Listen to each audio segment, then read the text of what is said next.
Sunderland wamekula bao zao 3 safi. Mchezaji Zubimendi, alafu the best striker in the world Victor Gyokeres ameanza kurudi, watu wangu, ameanza kurudi. Yaani Arsenal tumeanza kupata njia ya kumsaidia Victor Gyokeres apate mabao.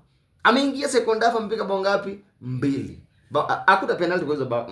Hakuna penalty, si kama za Cole Palmer. Bao 2 safi zake mchezaji Victor Gyokeres. Na hivi ataanza kama mchezo hivi kila mechi 2 bao 2 na anakuwa top scorer, tushinde kikombe kama Victor Gyokeres ndo top scorer kwa namna fulani. Sasa hii 9 points clear mbele ya Manchester City.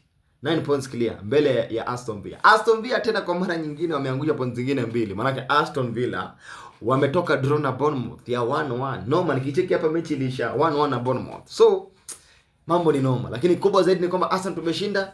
Sasa ni kutegea kesho, tuone Liverpool watafanya mambo namna gani. Lakini kumbuka 9 points clear.